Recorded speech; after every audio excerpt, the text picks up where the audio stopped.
Olá, caros alunos, bom dia, boa tarde ou boa noite. Estamos aqui para nós iniciarmos a gravação de uma aula a respeito de direito recuperacional, que é tratado pela Lei 11.101 de 2005. Então vamos lá, meu nome é Robson Soares Leite, meu Instagram é Robson da Regina e segue aí também o endereço do meu e-mail, caso vocês queiram entrar em contato comigo. Vamos lá então. Neste momento, nós vamos tratar então, como disse, a respeito de recuperação. Assim como a falência,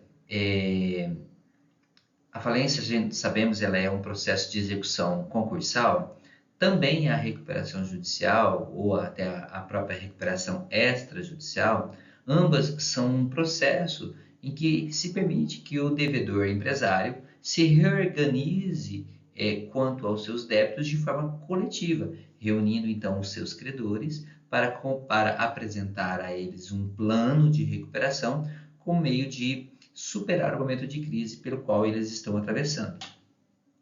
Dessa forma, privilegiando o princípio da preservação da empresa, o devedor então vai reunir todos os seus débitos e propor, como lhes disse, um plano de recuperação sob condições que naturalmente, conduzam a ele superar o momento de crise de acordo com a sua viabilidade econômica.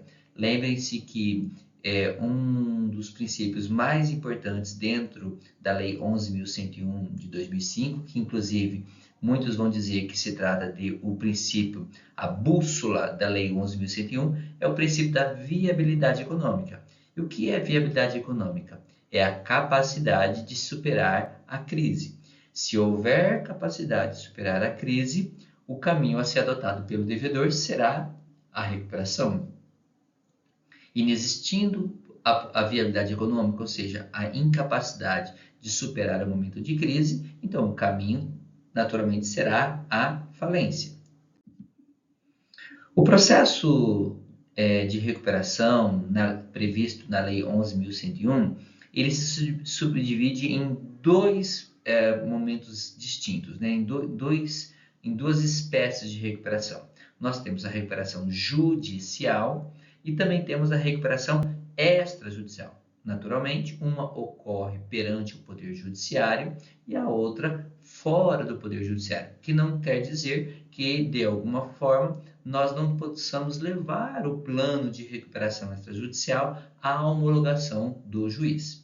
Pois bem, dentro da recuperação judicial, existem duas subespécies. A recuperação judicial ordinária, também chamada de recuperação comum, e a especial. Qual a distinção entre elas? O rito adotado por elas e quem pode optar por cada uma delas. A recuperação judicial especial ela é destinada exclusivamente às microempresas e empresas de pequeno porte. E agora, recentemente, com a Lei 14.112 de 2020, também o produtor rural, cujos débitos não superem R$ 4.800.000, também poderá esse produtor rural se valer do procedimento especial, que em momento oportuno nós vamos trabalhar de forma mais profunda.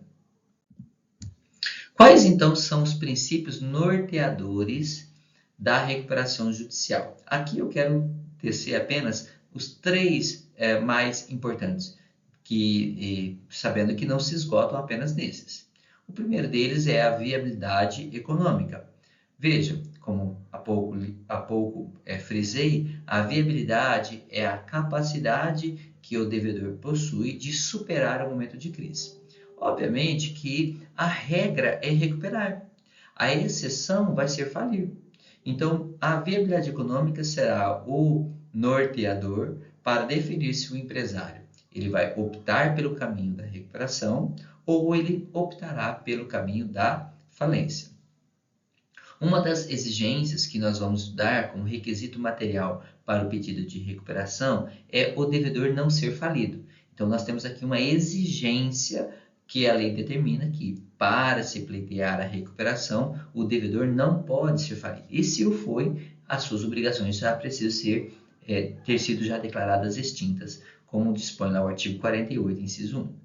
Um segundo princípio que nós podemos também aqui elencar é o princípio da função social da empresa, que tem umbilical relação com o princípio da preservação. Veja, a atividade econômica ela desempenha uma função social. Logo, essa função social deve ser privilegiada. Como consequência do privilégio que damos à função social, decorre naturalmente a preservação da empresa. Ou seja, nós precisamos preservar a atividade econômica, lembrando lá da teoria do Askini. Aqui, empresa refere-se ao perfil funcional, ou seja, à atividade econômica. Devemos, então, preservar a atividade econômica. Vocês vão verificar muito bem esse apontamento lá no artigo 47 da lei. O artigo 47 da lei é o que vai definir para nós o caminho da recuperação judicial. Lembrando que a recuperação ela é um regime de liquidação e execução negocial de dívidas. Por quê?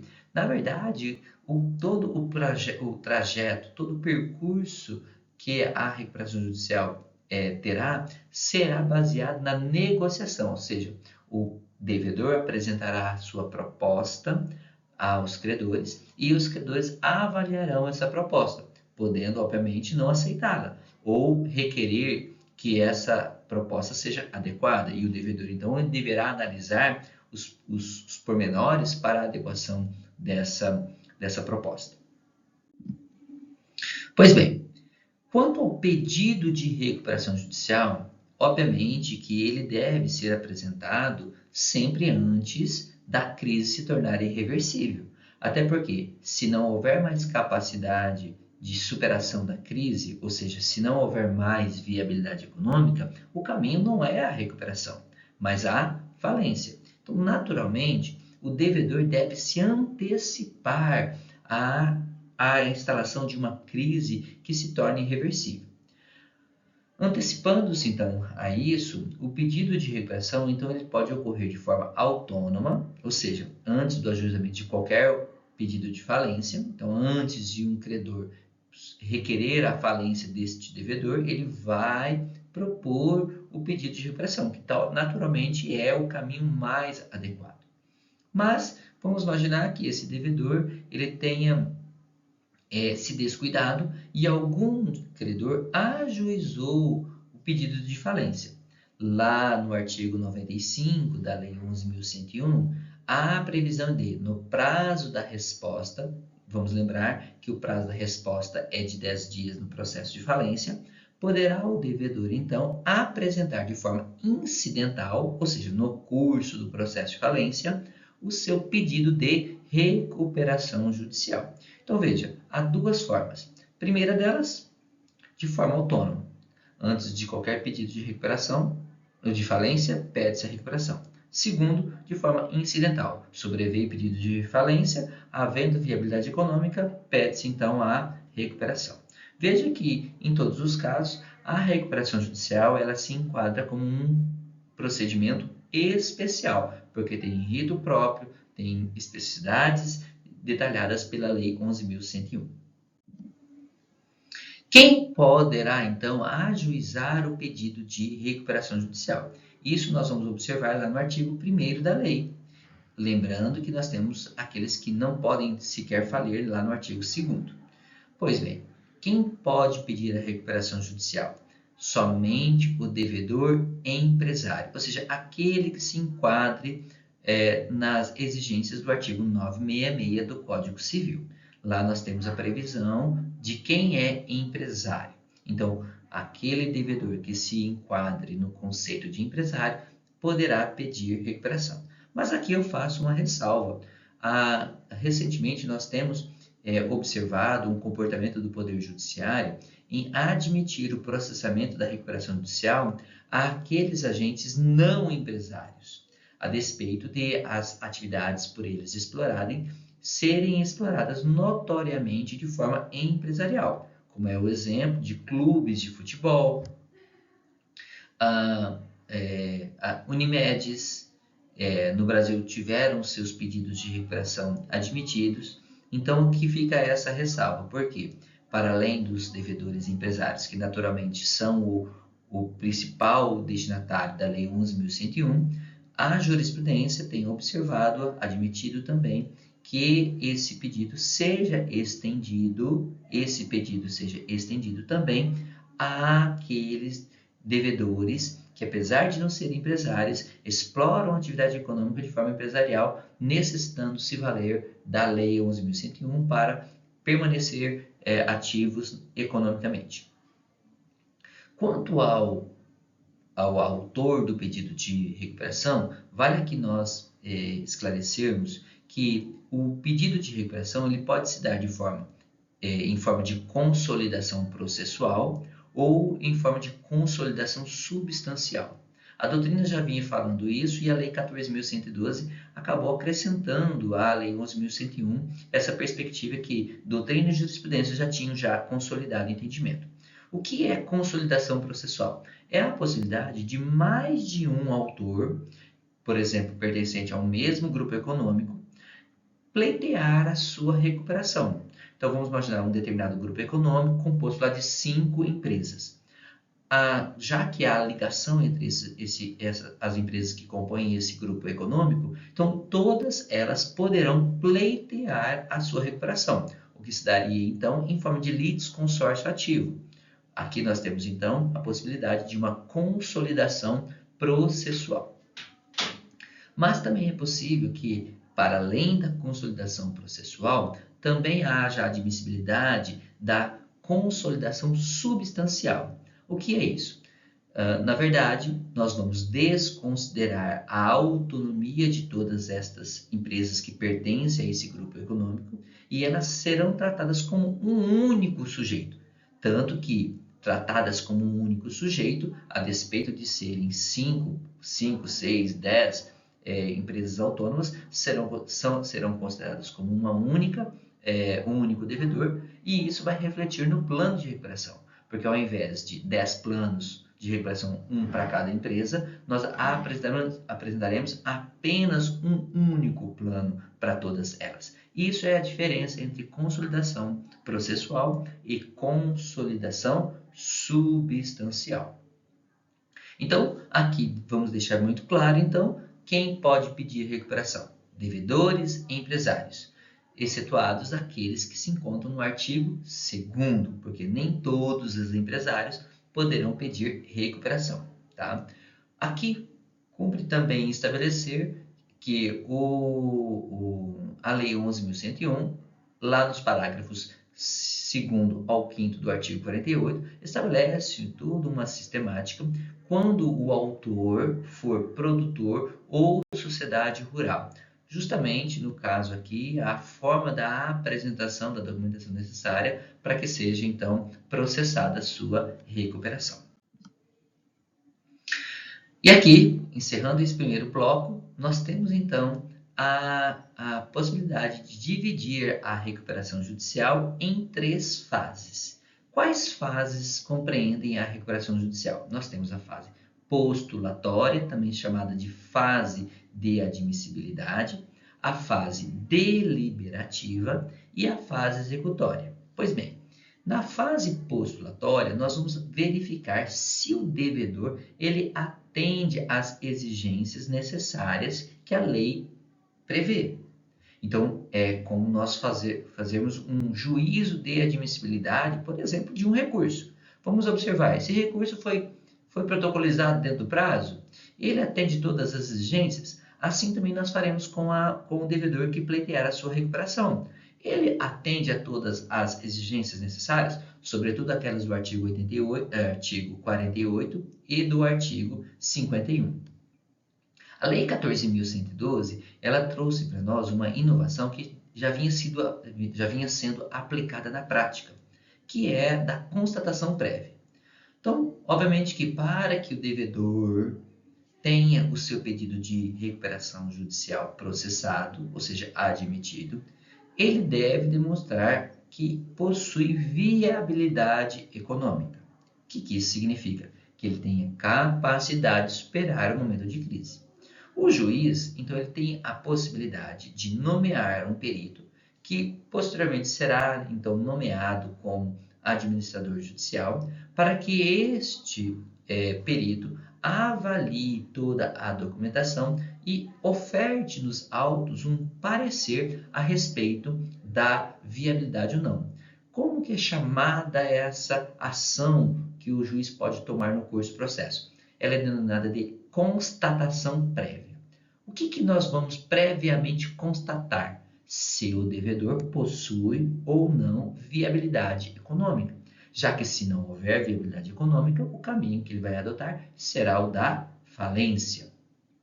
Havendo viabilidade, então admite-se o processamento da recuperação judicial.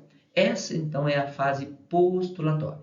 A fase deliberativa é a fase da negociação, onde o devedor apresentará o seu plano e esse plano será objeto de análise, de avaliação, de votação dos credores. Aprovado o plano de recuperação, então nós iniciamos a terceira e última fase, que é a fase executória, ou seja, a fase em que nós vamos cumprir o plano de recuperação. De uma forma bem detalhada, aqui se encontra, nesse slide, o detalhamento das fases. A fase postulatória, ela vai se iniciar com a petição inicial e se encerrar com a decisão que defere o processamento da recuperação judicial. Por quê? Só será deferido o processamento se houver o atendimento de todas as exigências previstas pela lei. Na fase deliberativa, chamada concessiva, ali haverá a discussão e aprovação do plano, que será realizada por meio da Assembleia. Aprovado o plano pela Assembleia, então nós teremos uma decisão que concede a recuperação judicial, que é diferente da decisão que defere o processamento que veremos na sequência. A fase executória, como bem lhes disse, compreende aquela fase de fiscalização do cumprimento do plano, onde o plano será cumprido e se esse plano será mesmo cumprido de acordo com o que foi previsto no plano de recuperação. Então, será uma fase que será um momento em que nós teremos uma fiscalização muito pontual sobre as condições em que aprovadas foram o plano e se essas condições serão ou não observadas. Ok? Então, ficamos nesse primeiro momento, nesse primeiro bloco, onde nós tratamos a respeito da conceituação do processo de recuperação judicial e as fases que compreendem esse processo.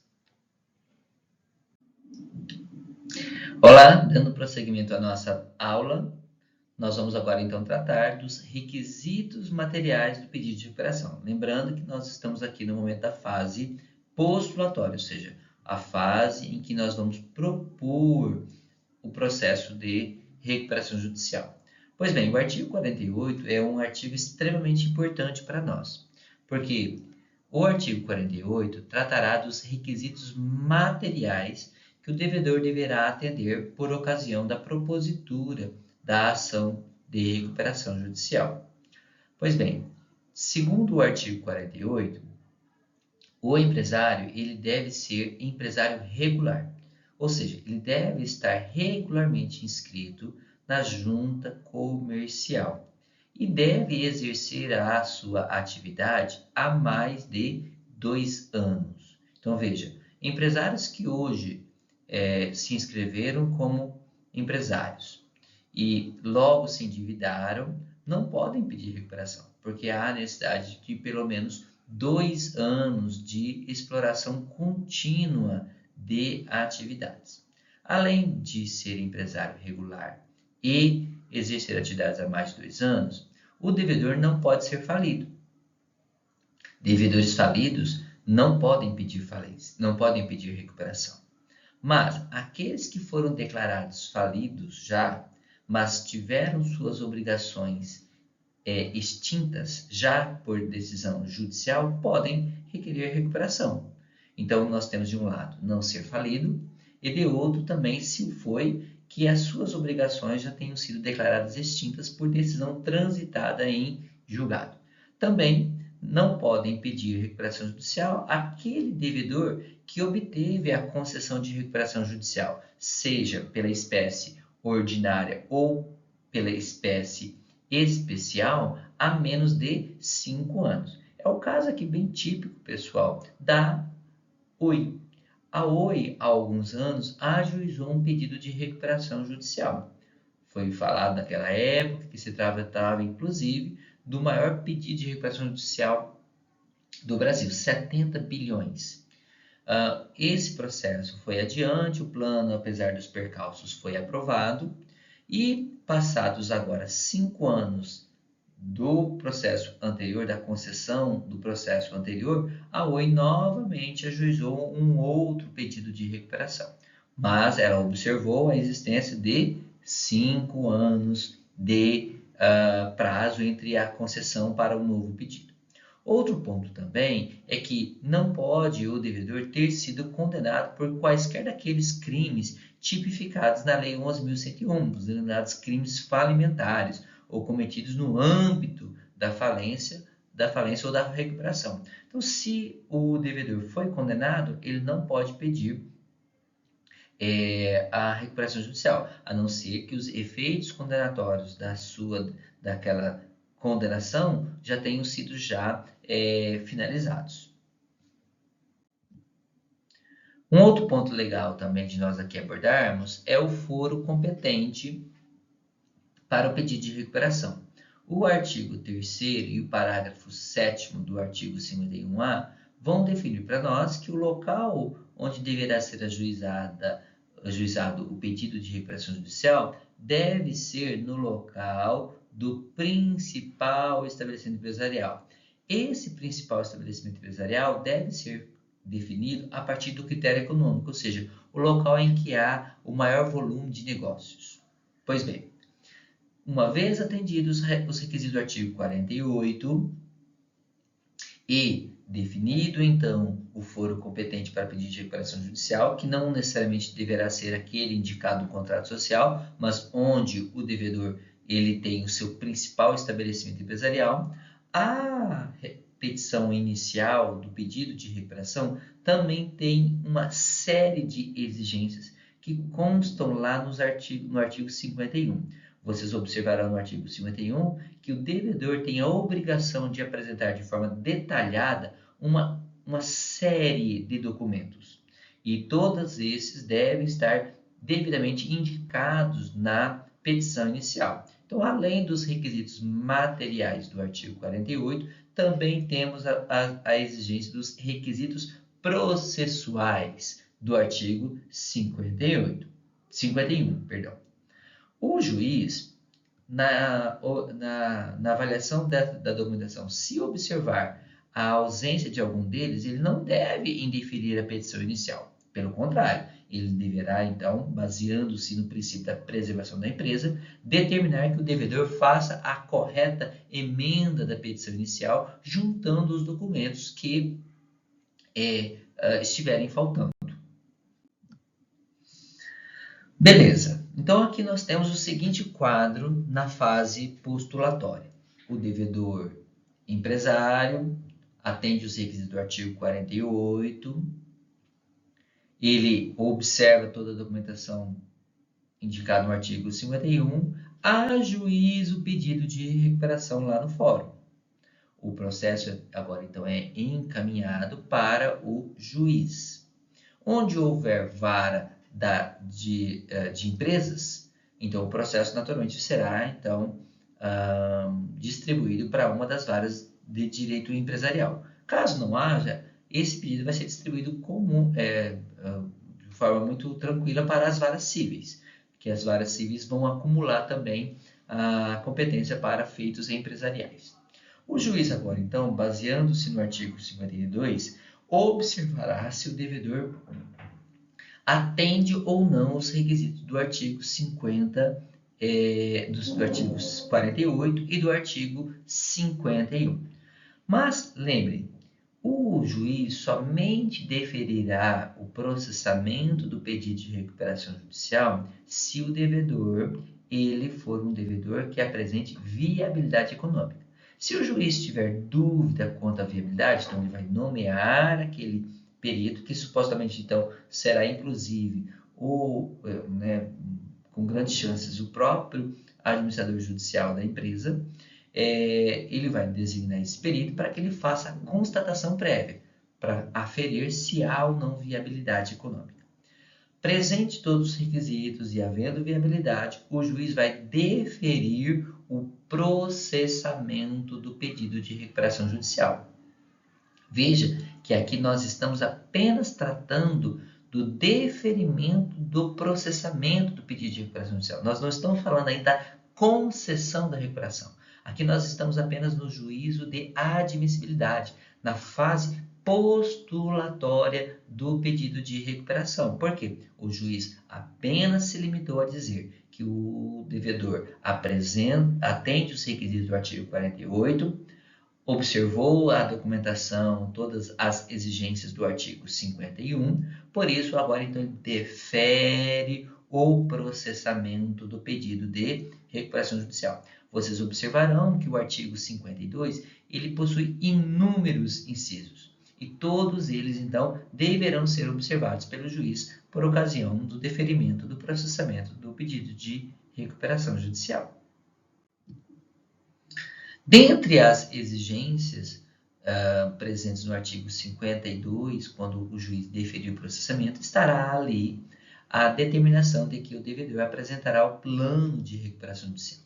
O plano de recuperação judicial é a peça mais importante, é o coração da recuperação judicial. Por quê? É no plano que o devedor apresentará as condições que ele tem para cumprir com as suas obrigações. E aí, vejam, esse plano ele vai precisar apresentar de forma minuciosa todos os meios recuperatórios que o devedor se valerá para, então, obter o soerguimento da sua atividade econômica. Qual é o prazo que o devedor tem para apresentar o pedido de recuperação? 60 dias. E esse prazo aqui é um prazo muito importante, porque caso o devedor não observe o prazo de 60 dias, o juiz convolará a recuperação judicial em falência. O que é convolar? Convolar nada mais é do que transformar aquele pedido que antes era de recuperação em pedido de falência. E o prazo que ele tem para apresentar o plano é de 60 dias, improrrogáveis. Então, vejam que é muito importante, então, o plano de recuperação judicial. O artigo 50, ele vai trazer para nós, de forma exemplificativa, quais os meios o devedor pode se valer para superar o momento de crise. Trata-se de um artigo cujo rol não é fechado, ele é meramente enunciativo, exemplificativo. Então, o devedor poderá se valer daqueles meios que ali se encontram, como quaisquer outros que ele julgar necessário. Isto, já estamos agora para iniciar a fase deliberativa, porque apresentado o plano, os credores então tomarão ciência das condições ofertadas pelo devedor para pagamento das suas dívidas. Dentre os meios de recuperação, vale aqui nós destacarmos alguns pontos importantes. O devedor ele poderá utilizar-se da venda destes bens que ele possui como forma de superar o momento de crise. Trata-se então do que nós denominamos de vendas de filiais ou de unidades produtivas isoladas, as denominadas UPIs. O que seria isso? Naturalmente, nós sabemos que o patrimônio do devedor responde pelas suas obrigações. Sabendo que o devedor quer vender esses bens para pagar parte dos seus credores, até como uma forma de diminuir o tamanho da empresa para ganhar operacionalidade, agilidade, ou até mesmo uma melhor segmentação na sua atividade. Então, os credores, eles são chamados a manifestar-se se eles concordam ou não, sabendo que, uma vez concordando com a alienação de parcela do patrimônio, eles não terão mais bens, ou aquele bem que foi vendido não poderá mais ser objeto de qualquer constrição judicial posterior, já que os credores autorizaram a venda. Então, vocês vão observar muito bem o que consta no parágrafo único do artigo 60, o artigo 60A e os artigos 142 e 141. É possível que o plano ele preveja a realização desse ativo, ou seja, a venda desses ativos, por um meio que não está previsto no código, previsto na Lei 11.101. Se assim o for, o devedor, ele poderá, então, na verdade, o devedor não, a Assembleia Geral de Credores, ela terá a necessidade de aprovar a realização desse ativo por modalidades alternativas, ou seja, por aquelas que não constam expressamente na Lei 11.101. Quando o devedor apresentar o seu plano de recuperação, um ponto muito importante é o tratamento conferido aos credores trabalhistas. Lá no artigo 54 nós temos a previsão. Em regra, os credores trabalhistas deverão receber os seus créditos em no máximo 1 ano, ou seja, 12 meses. A Lei 14.112 veio e acrescentou lá dizendo que esse prazo de 1 ano ele pode ser alterado para 2 anos, desde que o devedor oferte garantias específicas para que esses credores recebam os seus créditos no prazo de 2 anos. Não havendo a oferta de garantias ou na inexistência de bens suficientes a garantir, então o devedor deverá então apresentar uma proposta de pagamento que contemple no máximo 12 parcelas. Entretanto, a lei vai determinar no parágrafo 1 do artigo 54, um dos parágrafos do artigo 54, que em se tratando de credores que recebam até 5 salários mínimos e quanto àqueles créditos vencidos nos últimos 3 meses prévios ao pedido de recuperação judicial, então o devedor obrigatoriamente deverá pagar esses credores no prazo máximo de 30 dias. O que a lei aqui está privilegiando? Nada mais do que uma natureza alimentar urgente, né? Aquela ideia da urgência urgentíssima. Todos os créditos trabalhistas, sabemos, ele tem natureza tipicamente alimentar. Entretanto, aqueles credores que recebem até 5 salários mínimos e os seus créditos referem-se àqueles salários que não foram pagos nos 3 últimos meses anteriores ao pedido de recuperação, eles terão prioridade sobre todos. O devedor, obrigatoriamente, deverá constar no plano que o prazo limite para pagamento será de 30 dias a partir da concessão da recuperação judicial. Quem se submete à recuperação judicial? O artigo 49 vai dizer para nós que submetem-se à recuperação judicial aqueles créditos existentes até a data do pedido de recuperação, ainda que não vencidos. Naturalmente, o devedor ele tem obrigações ainda a vencer. Mas se se tratam de obrigações já contraídas, ainda que não vencidas, todas elas farão parte do processo de recuperação judicial, ou seja, os credores do devedor estarão sujeitos ao plano, ou seja, se submeterão ao processamento do pedido de recuperação. E aí você pode dizer, professor, mas e aquelas dívidas que o devedor fizer depois do pedido de recuperação? Essas não entrarão no plano de recuperação, não farão parte do processo, porque nós precisamos ter um corte para definir exatamente quais são os credores que se sujeitam à recuperação e quais não se sujeitam.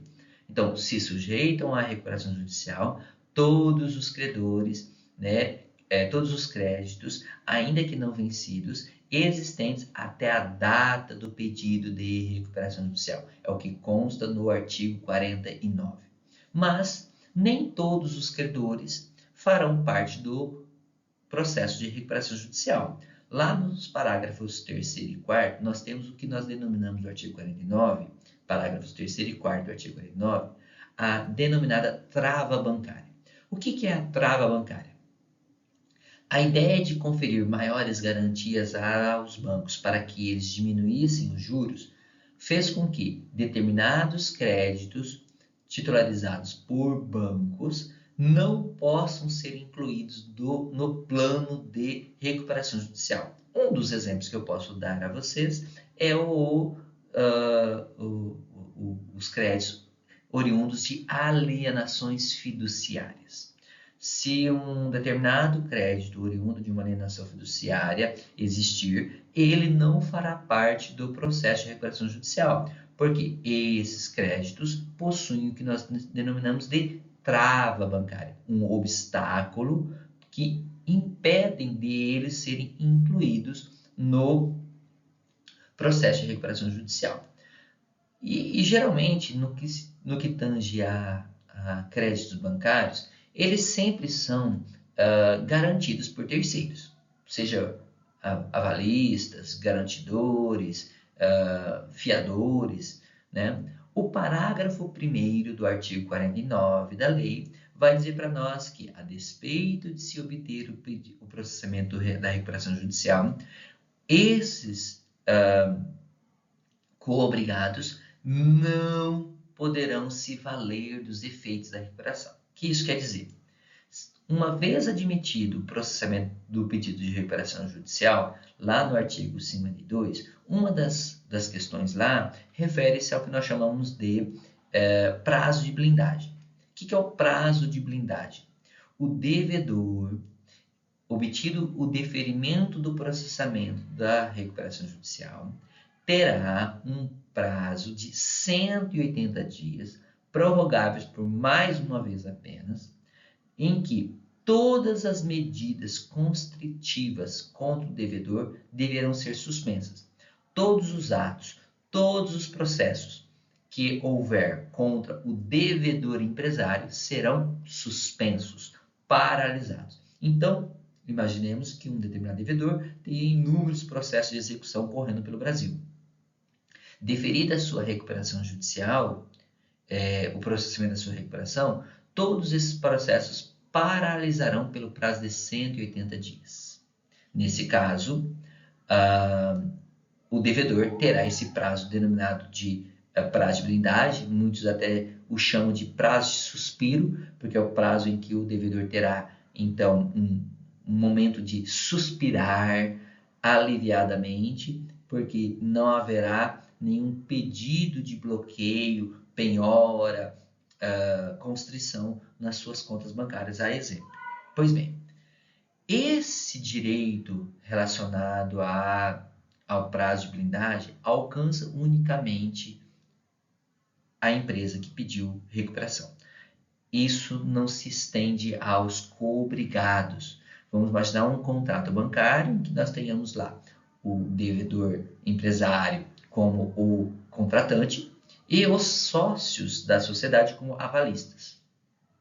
Pois bem, os avalistas, infelizmente, não se aproveitarão de nenhuma das repercussões oriundas da recuperação judicial. Ou seja, a exemplo do prazo de blindagem, as execuções que existirem contra os sócios na qualidade de sócios, porque devedores de um contrato onde há a empresa deles como contratante, devedora, e que ela está em recuperação judicial, o processo paralisará quanto à empresa, mas não paralisará quanto aos coobrigados.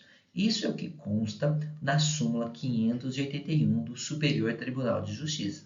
A recuperação judicial do devedor principal não impede o prosseguimento das ações e execuções ajuizadas contra terceiros devedores solidários ou coobrigados em geral, por garantia, seja ela cambial, real ou fidejussória. Então, aqui nós temos garantias. Por exemplo, aqui, aval, garantia cambial, real ou fidejussória, a exemplo da fiança. Então, os coobrigados não se aproveitarão dos efeitos decorrentes do deferimento do processamento do pedido de recuperação judicial, como prevê o parágrafo 1º do artigo 49.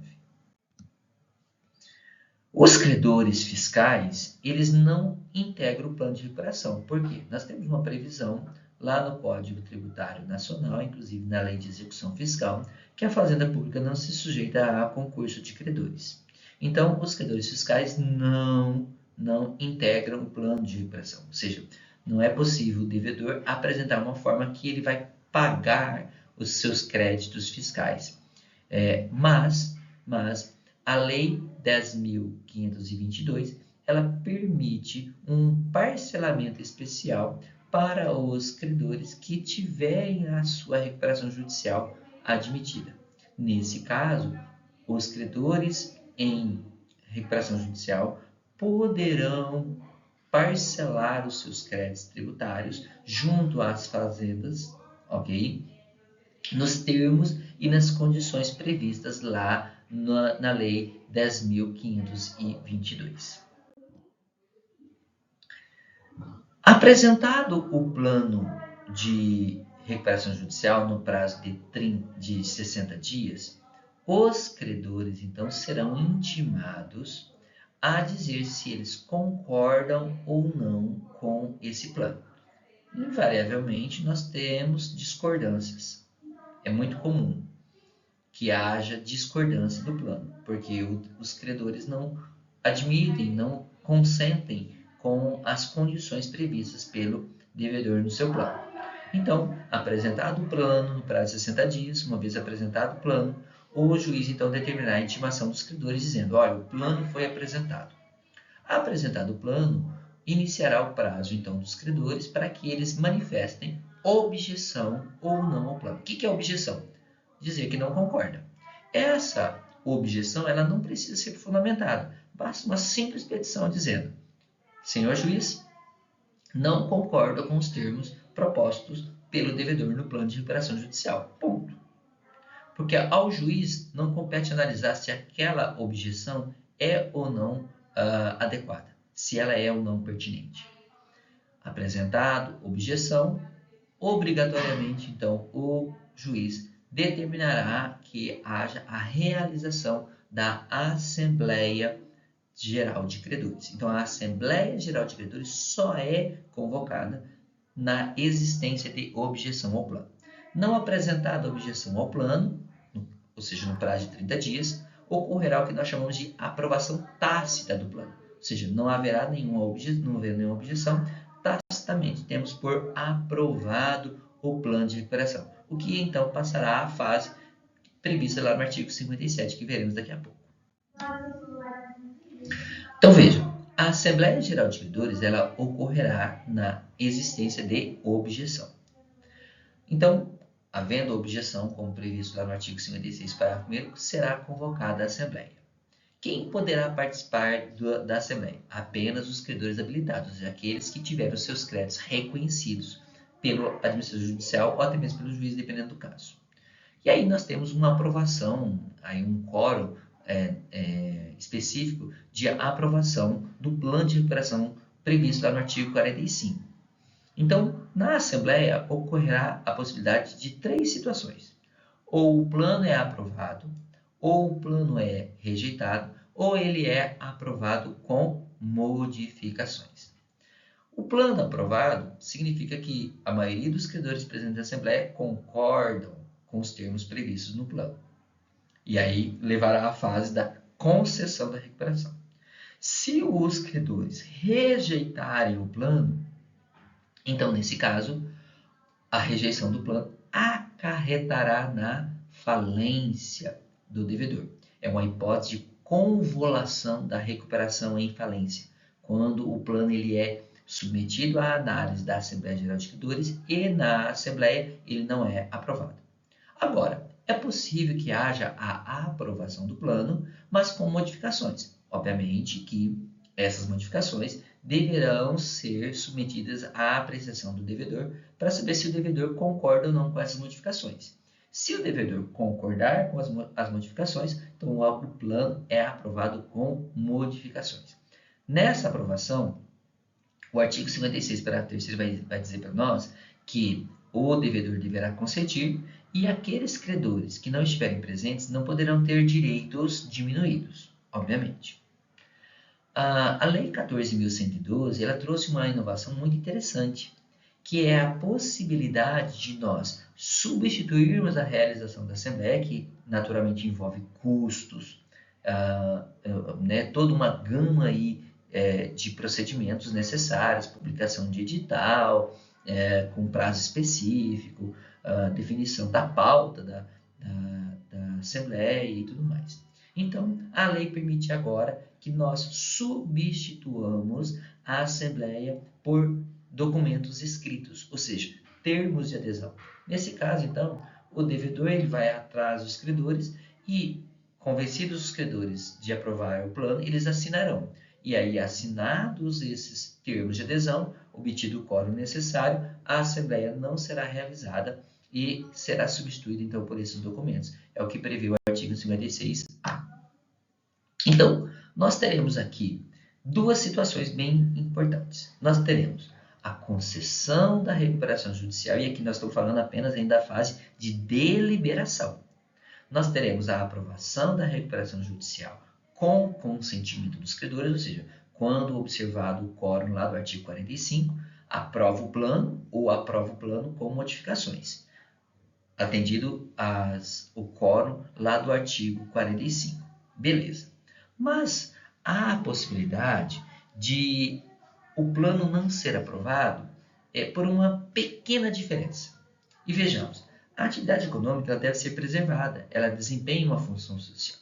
Então, o legislador ele previu a possibilidade de a concessão da recuperação judicial ocorrer sem o consentimento dos credores. Não quer dizer que não tem consentimento, é que o consentimento, a aprovação, não foi suficiente para atender o quórum do artigo 45. Por isso, nós denominamos, então, a viabilidade da existência de uma aprovação do plano sem consentimento por aquilo que nós denominamos de crown down.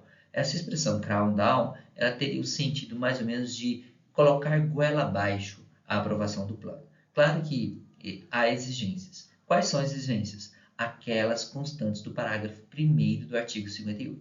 Vocês observarão que o parágrafo 1º do artigo 58 preverá uma forma muito objetiva para observar se o plano foi quase aprovado ou não. Se ele foi quase aprovado nas condições do parágrafo 1º do artigo 58, o juiz vai conceder a recuperação, ainda que não tenha ocorrido o consentimento completo dos credores, observando o quórum do artigo 45. Então, nesse caso, apesar de não atingir o quórum do artigo 45, mas na existência de uma quase aprovação, o juiz vai conceder a recuperação, mesmo que contra a vontade dos credores, naquilo que nós denominamos de crown down, ou seja, goela abaixo. Aprovado o plano de recuperação, então nós teremos a decisão que concede a recuperação, que está lá no artigo 57. 57, 58 e 59. Pois bem, diz o artigo 59 que, aprovado o plano, e veja, o plano vai prever novas condições de pagamento dessas dívidas. Aprovado o plano, concedida a recuperação, ocorrerá o que nós chamamos de novação dos créditos. O que é a novação? A novação nada mais é do que um instrumento, né, uma previsão contratual que nós temos, em que a negociação posterior substitui a anterior. Ou seja, aquelas condições previamente estabelecidas serão desconsideradas e serão agora então apenas observadas as condições que constam no plano de recuperação judicial. Então, aprovado o plano, concedida a recuperação judicial, haverá novação. Essa decisão que concede aqui a recuperação, e veja, aqui nós estamos na fase no momento em que concede a recuperação. Lá no início, nós tivemos o momento em que nós tivemos o deferimento do processamento. Aqui não é mais o deferimento do processamento. Aqui nós estamos concedendo a recuperação.